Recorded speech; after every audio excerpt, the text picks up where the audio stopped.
Assalamualaikum warahmatullahi wabarakatuh. Bagaimana kabar kalian hari ini? Bu Sinta harap kalian dalam keadaan yang baik ya. Hari ini, sebelum kita mempelajari muatan ilmu pengetahuan alam kelas 5, tema 8, lingkungan sahabat kita, subtema 1, manusia dan lingkungan. Sebelumnya, mari kita baca basmalah terlebih dahulu. Bismillahirrahmanirrahim. Selanjutnya, mari kita simak materi pembelajaran berikut ini. Tujuan pembelajaran kita kali ini adalah siswa mampu menganalisis siklus air dan dampaknya pada peristiwa di bumi serta kelangsungan makhluk hidup. Apa manfaat air bagi makhluk hidup? Manfaat air bagi manusia. Manfaat air bagi manusia itu salah satunya untuk keperluan rumah tangga, seperti memasak, mencuci, mandi, minum, dan lain sebagainya.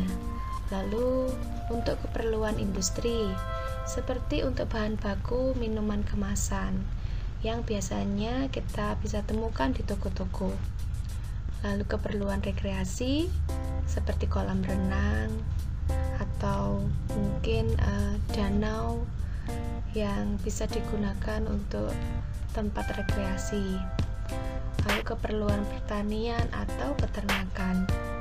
Kalau keperluan pertanian tentunya untuk irigasi, untuk pengairan ya, pengairan sawah. Lalu kalau untuk peternakan, yang jelas untuk kebutuhan minum hewan ternaknya ataupun memandikan hewan ternak. Selanjutnya, manfaat air bagi hewan. Salah satunya yaitu untuk minum, untuk menjaga metabolisme tubuh, sebagai tempat hidup untuk hewan yang hidup di air seperti ikan, terumbu karang, rumput laut, terus udang, dan hewan-hewan lain yang membutuhkan hidupnya di air. Lalu untuk membersihkan tubuhnya ya, lalu sebagai alat pelindung diri seperti kuda Nil yang menghabiskan waktunya di dalam air untuk menghindari terik panas matahari. Nah, ini contoh kuda Nil yang biasanya menghabiskan waktunya untuk berendam di dalam air. Kenapa? Dengan tujuan agar kulitnya tetap dalam keadaan dingin. Berikutnya, manfaat air bagi tumbuhan. Sebagai tempat hidup, contoh tumbuhan enceng gondok dan teratai. Lalu sebagai pelarut zat hara yang diperlukan tumbuhan. Dan sebagai alat transportasi untuk memindahkan zat hara. Nah, ini adalah contoh tumbuhan enceng gondok yang hidup di rawa. Apa yang dimaksud dengan siklus air? Nah, siklus air ini bisa disebut juga sebagai daur air. Siklus air adalah air merupakan kebutuhan semua makhluk hidup ya. Tanpa air, makhluk hidup akan mati. Air selalu tersedia di bumi karena mengalami siklus.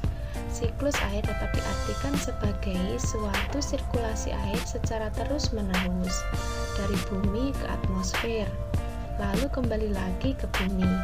Siklus ini dipengaruhi oleh adanya panas matahari.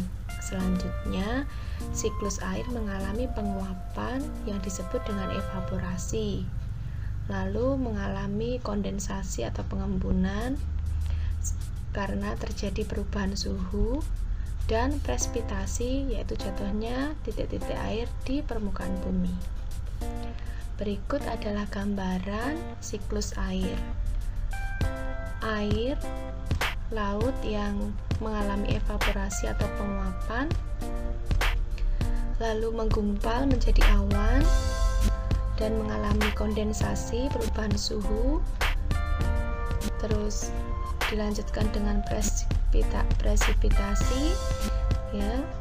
Nah, dan kembali lagi ke dalam tanah, terserap oleh tanah, ada yang mengalir ke sungai, ada yang mengalir ke laut, lalu mengalami evaporasi lagi, kondensasi, dan selanjutnya seperti itu berulang-ulang. Oleh karenanya air selalu tersedia di bumi ya. Faktor-faktor yang dapat mempercepat atau memperlambat siklus air antaranya yaitu energi matahari. Kenapa? Karena sinar matahari tidak terjadi secara merata, sehingga ini juga akan mempengaruhi ya percepatan atau perlambatan dari siklus air. Lalu kelembapan udara. Udara makin dingin, maka gumpalan awan akan makin banyak. Selanjutnya angin. Karena gerakan udara lembab yang terus-menerus dapat memicu terjadinya hujan. Dan suhu yang sangat berpengaruh terhadap besar kecilnya hujan di suatu wilayah.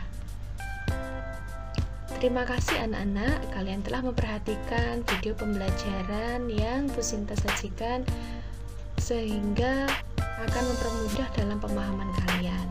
Sebelum Bu Sinta akhiri, mari baca hamdalah bersama-sama. Alhamdulillahirabbil alamin. Wassalamualaikum warahmatullahi wabarakatuh.